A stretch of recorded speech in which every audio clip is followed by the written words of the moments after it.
Isa sa pag-aaral ng eschatology ay bago bumalik ang ating Panginoong Hesus, may mga bulaang Kristo at bulaang propeta ang babangon sa mga huling araw. Na maliwanag na sinasabi ng ating Panginoong Hesus sa Mateo chapter 24. At ayon sa Biblia sa Revelation chapter 13, may dalawang antikristo ang babangon sa daigdig bago ang literal na paghahari ni Kristo Jesus dito sa daigdig. Ang antikristo na siyang unang halimaw, ang ikalawang antikristo ay ang pangalawang halimaw. At ito ay mga kontrabida ng Biblia kung saan si Jesucristo mismo yung bida na makakalaban ng dalawang kontrabida na ito. Marami na mga speculation na nagsasabi at kasama nga ako dito dati in the past few years na ang antikristo ay magmumula sa Europa o sa Amerika at ang United Nations ang siyang magiging instrumento para magkaroon ng New World Order na sinasabi ng ibang mga Western Bible scholars. At dahil sa theory na yan, may mga Western secret societies na hinihinalang isusulong ang New World Order. At ito nga yung magkaroon daw tayo ng one world government, one world religion. Ngunit ang mga speculation na ito ay mukhang hindi na tumutugma sa mga nangyayari sa mga global issues ngayon 2025 onward. At unti-unti na rin nating nare-realize na ang propesya tungkol sa mga Western countries ay mukhang hindi sila yung sinasabi ng Biblia para mag-harmonize sa Scripture. Ngayon, para ma-harmonize natin ang Scripture, baka hindi natin subukang pag-aralan na hindi European o Western ang Antichrist? Kundi posible kaya ito ay nasa mundo ng Islam, mula sa lahi ni Ishmael, mula sa lahi ni Abraham, at yan po ang tatalakayin natin ngayon. Ang spekulasyong Islamic Antichrist ay hindi po popular. Sa mga nag-aaral ng eschatology ngayon, lagi nilang sinasabi na kundi European ang Antichrist o Amerikano. Maaring magugulat ka sa revelasyon na posibleng isang Islamic Antichrist ang sinasabi ng Biblia. At pag-uusapan natin yan sa content na ito. Kaya disclaimer lang po, ang video na ito ay walang intensyon na saktan ang sino man, lalo na sa ating mga kapatid na Muslim. Layunin lang po ng video na ito na pag-aralan at ikumpara ang Christian eschatology sa Islamic eschatology para tayo ay maging aware tungkol sa mga huling araw bago bumalik ang ating Panginoong Hesus. Ito ay base lamang sa opinion at teorya, kaya nasa inyo pa rin ang desisyon kung paniniwalaan nyo o hindi. Ngunit kung bukas lang po sana ang inyong unawa at hindi sarado ang pag-iisip, ipagpapatuloy mo ang panonood sa videong ito.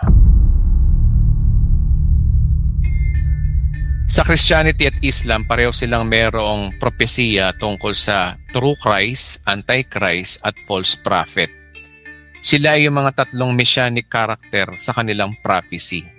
Ngayon, gumawa ko ng isang table at isa-isayin natin yung mga truths regarding sa tatlong messianic character sa Islamic eschatology at tatlong messianic character sa Christian eschatology. At ilagay natin ang ating table in parallel perspective.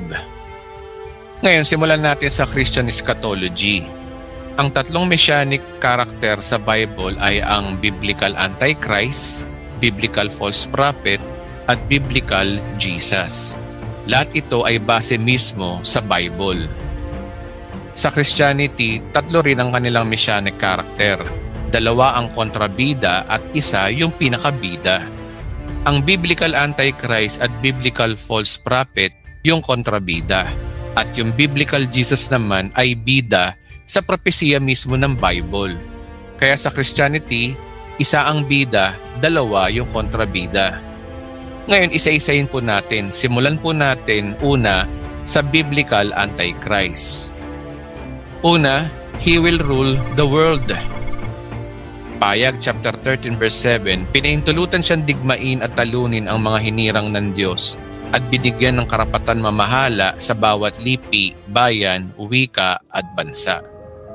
Paliwanag diyan ng Antikristo o yung unang halimaw ay binigyan ng pahintulot ng Diyos na digmain, talunin ang mga hinirang ng Diyos at binigyan siya ng karapatan din ng Diyos mismo na mamahala sa bawat lipi, bayan, wika at bansa. Kaya malinaw na ang Antikristo ay magkakaroon ng one-world government sa future. Pangalawa, he have 7 years covenant. Daniel 9:27, ang pinunong ito'y gagawa ng isang matibay na pakikipagkasundo sa makapal na tao sa loob ng 7 taon. Pagkaraan ng 3 taon at kalahati, pipigilin niya ang paghahandog, itataas niya sa templo ang kalapastangan ng walang kapantay at mananatili siya ron hanggang sa mga naglagay sa kanya ay parusahan ng Diyos ayon sa itinakda sa kanya. Basically, ang Antikristo ang siyang magsisimula ng 7 years na natitirang timetable para sa mga Hudyo bago dumating ang totoong Mesaya, ang ating Panginoong Hesus. Lalapastanganin ni Antikristo ang templo na siyang simula ng Great Tribulation at Wrath of God. Yan po ang basic na simula ng sinasabi nilang 7 years of tribulation. Number 3, he will cast to the lake of fire. Ang Biblia malinaw na ang katapusan ng Antikristo o yung unang halimaw, ganito ang sinasabi. Nabihag ang halimaw, nabihag din ang bulaang propeta na gumagawa ng mga himala sa harapan ng halimaw. Ang mga ito'y ginamit niya ng pandaraya sa mga taong may tanda ng halimaw at sumamba sa larawan nito. Ang dalawang ito'y niyagis ng buhay sa lawa na nagliliyab na asopre. Sa malinaw diyan ang katapusan ng Antikristo at ang bulaang propeta ay sila'y itatapon sa lake of fire bago maghari si Kristo sa loob ng 1,000 taon. Pangalawa, yung biblical false prophet. Una niyang katangian, he is like Jesus o siya yung kordero. Ayon sa Biblia, ang unang katangian ng false prophet o yung ikalawang Antikristo ay siya'y magpapanggap na Jesus mismo sa mga huling araw. Babasahin natin ang Revelation chapter 13 verse 11, And I beheld another beast coming up out of the earth, and he had 2 horns like a lamb, and he spake as a dragon. Ang sabi diyan, he had 2 horns like a lamb. Nabanggit ang lamb bilang katangian ng ikalawang halimaw o yung false prophet. Kapag kasi sinabing lamb, ito'y tumutukoy sa ating Panginoong Hesus. Si Jesus yun. Sabi sa John chapter 1 verse 29 na siya ay kordero ng Diyos na nag-aalis ng kasalanan ng sanlibutan. Pero ang kordero daw na ito ay boses ang dragon o si Satanas. Kaya pinapakita dito na ito ay false Jesus, peking Jesus. Magpapakilala siyang Jesus pero fake. At maliwanag din ng sinasabi ni Kristo tungkol sa bulaang Kristo. Kung babasahin natin ang Mateo chapter 24 verse 4 to 5, sumagot si Jesus, mag-ingat kayo upang hindi kayo mailigaw ni numan. Maraming paparito sa pangalan ko at magpapanggap na sila ang Kristo at marami silang maililigaw. Malinaw sa verse na yan na meron daw talaga magpapanggap na Jesus, as in literal na Jesus. Hindi po ito metaphor, simbolo, kundi literal talaga. Siyang siya. Sabi niya, bago ro siya dumating, may magpapanggap talagang Jesus. Kasi harmonize ito sa sinasabi ng Revelation 13 na yung ikalawang halimaw ay tinatawag ding kordero, pero boses dragon. Look alike ni Jesus pero baka Satanas ang kanyang sinasabi. Kaya ang false prophet ay literal na Jesus pero fake. Pangalawa, yung kanyang o yung tinatawag na ng ulo. Ang false Jesus na ito ay pumapatay. Kung babasahin natin ang bahagi ng Revelation chapter 13 verse 15, at pinapatay nito ang lahat ng ayaw sumamba sa kanya. Sa madaling salita, hindi Antikristo ang pumapatay, kundi yung bulaang propeta. Ayon sa Revelation chapter 13. Hindi doon sa nakakasanayan natin na Antikristo ang pumapatay. No, yung bulaang propeta ang pumapatay. Kasi ang sabi dyan, yung ikalawang halimaw ang pumapatay. At sabi din sa verse na yan na siya mismo mag-execute ng death sa mga taong ayaw sumamba sa unang halimaw o Antikristo. Kaya mababahira na maraming dugo ang kanyang kamay. Ang tanong, paano ba ang sistema ng sentence na gagawin niya during tribulation? Ngayon basahin natin, Pahayag chapter 20 verse 4. Nakita ko ang mga kaluluwa ng mga taong pinugutan dahil sa pagpapatotoo tungkol kay Jesus at pagpapahayag ng salita ng Diyos. Hindi sila sumamba sa halimaw ni sa larawan nito. Ni tumanggap man ng tatak ng halimaw sa kanilang noo at kamay. Binuhay silang kasama maghari kasama ni Kristo sa loob ng 1,000 taon. So ang verse na ito ay ang mga resurrected tribulation saints. At ang cause of death nila diyan ay na sila yung mga hindi sumamba sa halimaw o tumanggap ng tatak nito. Kaya malinaw sa Bible na mas ang gagawin na ikalawang halimaw o yung fake Jesus na ito o yung bulaang propeta sa pamamagitan ng execution ng ng ulo. Number 3, He will perform miracles. Kung babasahin natin ang Revelation chapter 13 verse 13, kahangahangang kababalaghang ginawa ng pangalawang halimaw. Nagpaulan siya ng apoy mula sa langit at ito'y nasaksihan ng mga tao.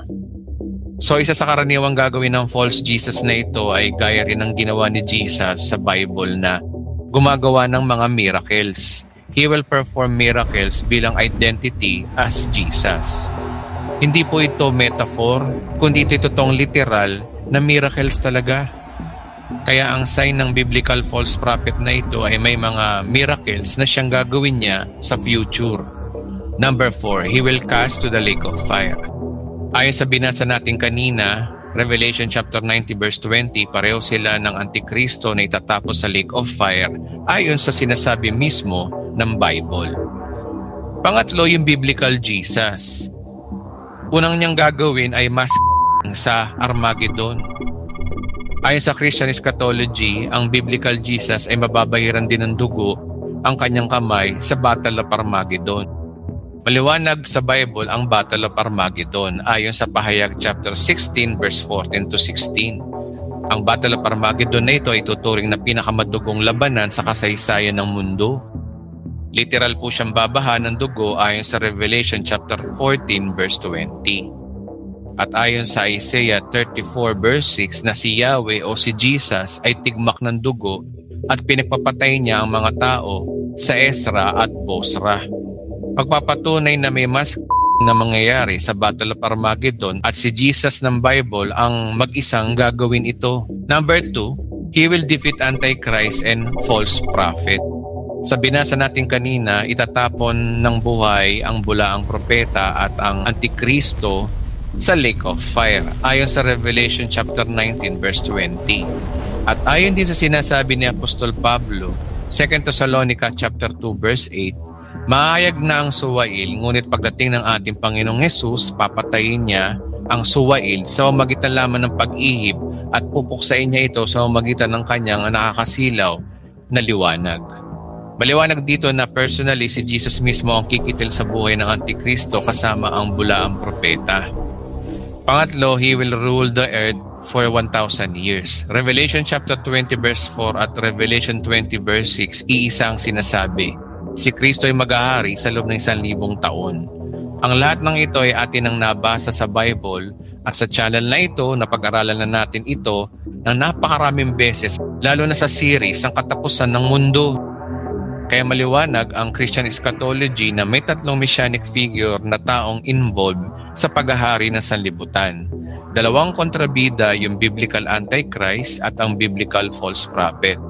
At nag-iisang bida ay yung biblical Jesus na siyang kinikilalang Diyos na nagsakatawang tao at sa kanyang ikalawang pagbabalik, siya'y maghahari sa mundo pagkatapos niyang gapiin ang kanyang dalawang kaaway, ang Antikristo at bulaang propeta. Kaya ilagay natin yan sa unang linya ng chart natin. Ngayon, isunod na natin ang Islamic eschatology. Ikumpara naman natin ang Islamic eschatology mula sa Quran at sa mga writings ng mga Muslim gaya ng Hadith. Ito ay base sa kanilang pananampalataya ayon sa mga librong ito. Kaya ilagay natin ang Islam according to Quran or Hadith. Sa Islam naman, tatlo rin ang kanilang messianic character. Dalawa naman ang bida at isa yung kontrabida. Baligtad sa Christianity. Ang Damadi, ang Islamic Jesus, ay yung mga bida. At yung Islamic Antichrist na si Dajjal ang kontrabida. Ngayon, focus tayo kay Damadi. Una, he will rule the world for 7 years. Ayon sa Sunan Abu Dawud, Book 36, Hadith 4282, Damadi will rule for 7 years. Hindi siya si Jesus, siya ay yung magiging political at military leader ng huling panahon. Descendant ni Muhammad, magtatatag ng global justice at Islamic rule, wherein parehong-pareho siya ng Antichrist sa Christianity. Ang Damadi ay hindi nabanggit sa Quran. Lahat ng tungkol sa Mahdi ay mula sa Hadith at mga Islamic scholars. At maliwanag na ang bayani nilang Damadi ay isang matuwid na leader na darating sa panahon ng kaguluhan para ibalik ang hustisya. At ayon sa hadith, siya ay mula sa angkan ni Propeta Muhammad at siya ang maghahanda bago bumalik si Jesus o yung Isa, meaning siyang Jesus ng Muslim. Number 2, he will rule in the name of Islam. Ayon sa Sunan Abu Dawud, Book 36, Hadith 4271, ang Damadi daw ay mula sa descendant ng Muhammad. At ayon din sa Sunan Ibaha, Volume 5, Book 36, Hadith 4085, the Mahdi will fill the earth with justice and equity. So ang consensus, ang Mahdi will establish Islamic rule over the world before the end times. Siya ang inaantay ng mga Muslim na magiging caliph, meaning bayani talaga siya ng mga Islam. Number 3, he will defeat Dajjal. Sa Islam, ang Dajjal ay tinatawag nilang the greatest deceiver. Ito ay katumbas ng Antichrist sa Islam. Isang deceiver, one-eyed, at makiklaim ng divine. Makakalaban niya ang Damadi at si Jesus. Ito ang Islamic Antichrist, ang kontrabida ng Islam. Pero counterpart ito ng Biblical Jesus. Kung ang Biblical Jesus ay tatalunin ng dalawang kontrabidang Antichrist at false prophet, dito naman sa Islam, ang dalawang bidang Damadi at Jesus ay tatalunin ang Dajjal. And speaking of Jesus sa Islam, ito yung pinaka-twist. Ngayon, punta na tayo sa Islamic Jesus. Ngayon, speaking of Jesus ng Islam, ito yung pinaka-twist. Punta na tayo ngayon sa pinakamakalaglag pangang revelasyon. Ang Islamic Jesus. Ang Islamic view kay Jesus ay ayon sa Islam. Si Jesus o si Isa ay anak ni Maria. Nag-e-expect silang darating at babalik ulit si Jesus sa mga huling araw o sa end times. Sa Islam, si Jesus ay anak nga ni Maria na isang propeta. Hindi Diyos sa Islam, hindi ipinako sa krus ayon sa mainstream Islam. At babalik siya sa mga huling panahon o sa end times. Ayon sa Quran, pinanganak si Jesus sa pamamagitan ng milagro. Kung babasahin natin ang Quran chapter 3 verse 45 to 47, masdan mo, sinabi ng mga anghel, O Maria, binigyan ka ni Allah ng mabuting balita tungkol sa isang salita mula sa Kanya na ang pangalan ay Kristo Jesus, ang anak ni Maria. Sinabi niya, paano ako magkakaroon ng anak gayong wala pang lalaking humipo sa akin? At bukod dito sa Quran, si Jesus ay hindi pinako sa krus. Babasahin natin ang Quran chapter 4 verse 157 to 158. Hindi nila siya pinatay, hindi pinako sa krus, kundi ginawang magmukhang ganun na lamang. Bagkus itinaas siya ni Allah patungo sa Kanya. Ayon sa verse na yan, si Jesus ay hindi pinako sa krus. Si Jesus ay kinuha ng buhay papuntang langit at siya ay babalik sa mga huling araw o sa end times. Ngayon ang tanong, ano ang gagawin ni Jesus sa end times ayon sa propesiya ng mga Muslim? Number 1, he will conquer all religions except Islam. Sa Islam, pagbalik ni Jesus, lahat ng mga maling religion ay mawawala at ang Islam lang ang matitira. Hindi literal na world domination gaya ng conquest ng mga bansa, pero maghahari ang Sharia at iisa ang pananampalataya sa buong mundo. Babasahin talaga natin ang hadith, Sahih Muslim 287. Jesus break the cross, kill the pig, and abolish the jizya tax. Meaning kapag sinabing break the cross ay wawasakin niya ang Christianity as a belief system. Ibig sabihin aalisin niya ang mga maling paniniwala, lalo na yung mga nagsasabing siya ay Diyos o bahagi ng Trinity. Ayon sa hadith Sahih Muslim 176, there will be no religion except Islam. At ayon sa Islamic scholars, si Ibn Kathir at Al-Qurtubi, sinasabi nila na ang paghahari ni Jesus ay pagwawakas ng lahat ng religions except Islam. At gagawin niya ito with divine authority kasama ang mga military force kung kinakailangan. Ayon sa mga Christian theologians, Islamic Jesus will break Christianity by Jesus' swords. Papatunayan ng Islamic Jesus na mali ang religiong Christianity dahil siya ay Muslim. Pangalawa yung kill the pig na sinasabi sa verse. Sabi dyan, ang kill the pig ay end of Jewish dietary at theological distinctive. Literal man o hindi, ang pagpatay sa baboy ay simbolo ng paglilinis. Parang sinasabi niya sa mga Hudyo na time to let go ang mga bagay na bawal o toxic sa buhay. Ang baboy kasi ay forbidden sa Islam, kaya metaphorically, ito rin ay pag-aalis sa masamang habits o kasamaan sa mundo bago dumating ang ultimate justice. Number 3, he abolished jizya. Walang choice ang mga hindi Muslim para mabuhay sa kanilang religion at ang Islam lang dapat ang nag-iisang religion. Sa pamumuno ni Jesus, lahat ng tao ay dapat tanggapin ang Islam.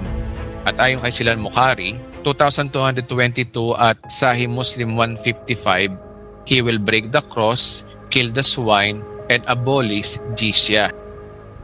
Ngayon, ano ba ang ibig sabihin ng abolish jizya tax? Ang jizya ay pinapatupad ngayon at nakaugat sa Quran chapter 9 verse 29 ay isang buwis na binabayaran ng hindi mga Muslim na gustong manatili sa kanilang religion sa ilalim ng Islamic rule. Ayon sa mga classical jurists tulad nila Ibn Kathir, Al-Qurtubi, at Al-Tabari, may tatlong traditional na option ang isang taong hindi Muslim kapag napasailalim sila sa gobyerno ng Islam.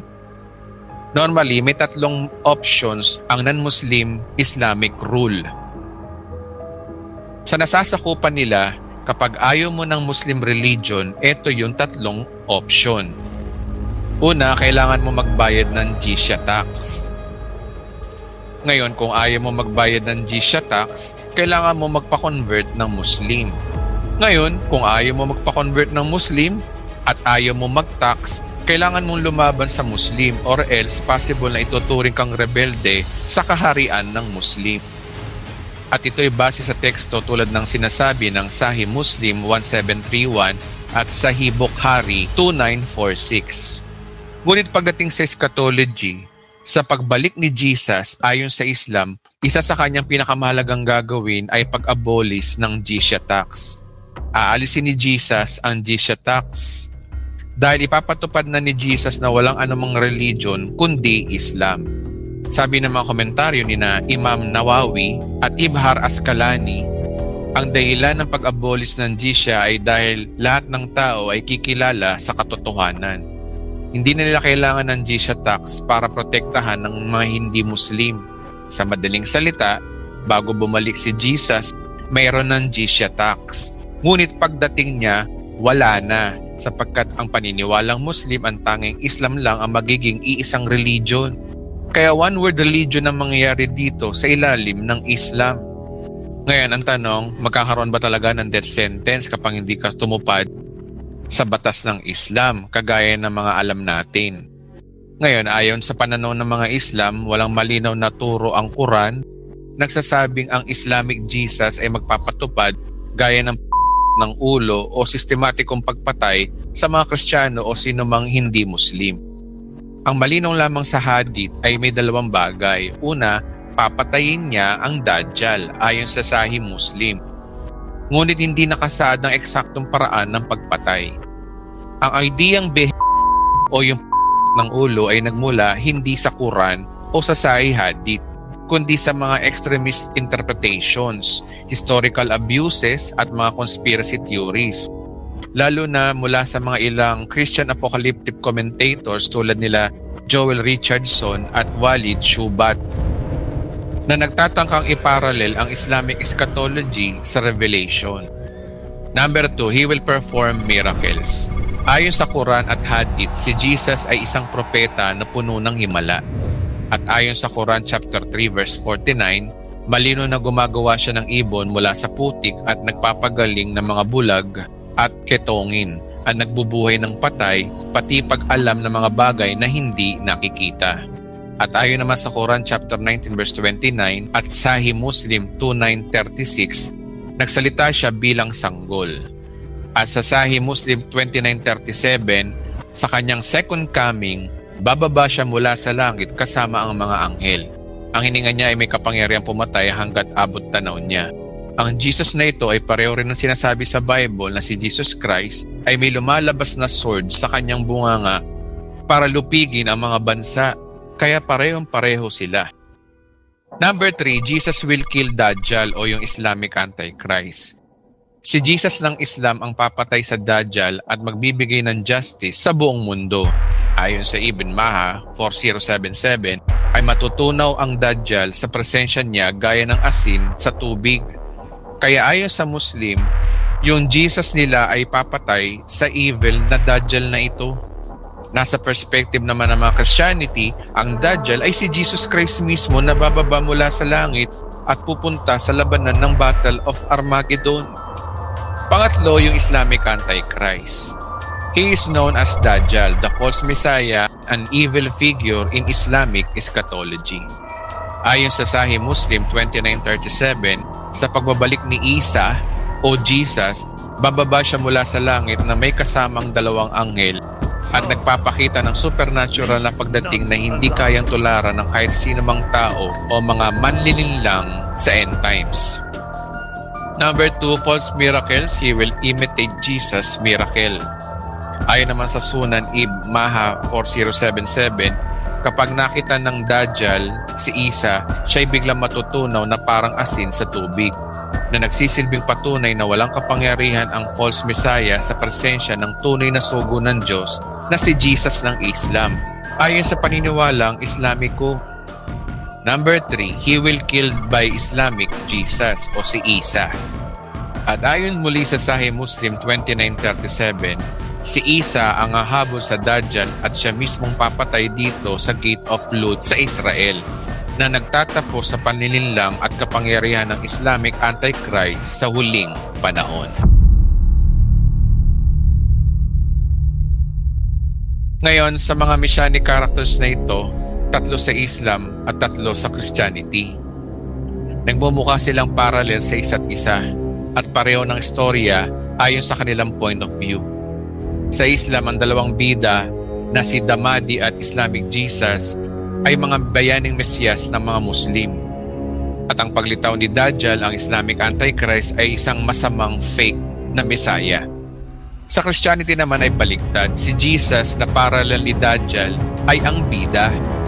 At ang tunay na kalaban dito ay dalawang halimaw. Yung biblical na Antikristo, yung unang halimaw, at ang biblical na false prophet, ang siyang ikalawang halimaw. Ibig sabihin, kung ikaw ay Muslim at kapag lumitaw ang dalawang messianic figure, ang tingin mo sa ikatlong messianic figure ay masama at fake Messiah. Kaya kung makakatotoo ang propesiya ng mga Muslim na maghahari ang Damadi at ang Islamic Jesus sa buong mundo, kakalabanin ng buong mundo ang Dajjal, bagamat sa mata ng mga Kristiyano, si Dajjal ay ang Jesus mismo sa Bible. Ganon din sa mga mata ng Kristyanismo. Ayon sa Bible, may dalawang halimaw na will rise to power to dominate the whole world. Ang unang halimaw ay yung Antichrist to rule the world. At ang ikalawang halimaw naman ay na si Jesus din ang figure. Pero ito ay false Jesus, false Christ, to rule the one world religion. Ang istorya ng Bible ay baligtad. Yung inaakala mong Muslim na Dajjal ay true Jesus pala, at ang kanilang Damadi at Islamic Jesus ay ang Antichrist at false prophet. Sa Muslim, ang Damadi at Islamic Jesus ay tunay na magro-rule sa buong mundo para ipalaganap ang kapayapaan at katarungan. Sa Bible, particularly sa Revelation chapter 13, pahihintulutan ng Diyos ang dalawang halimaw na mamuno sa buong mundo sa loob ng 42 months or 3.5 years. Meaning, both Islam and Christianity ay pareho sila ng sinasabi na may dalawang messianic figure ang mamumuno sa buong mundo bago dumating ang katapusan ng panahon. Sa Muslim, sila ay bayani, ang Damadi at Islamic Jesus. Sa Bible naman, sila ay evil o halimaw, ang Antikristo at ang bulaang propeta.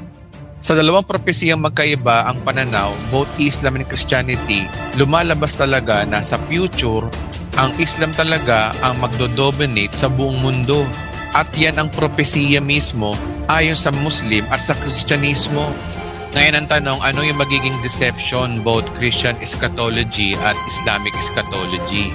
Ang tanong na yan ay ating pag-uusapan sa missing episode ng Katapusan ng Mundo, Part 5C.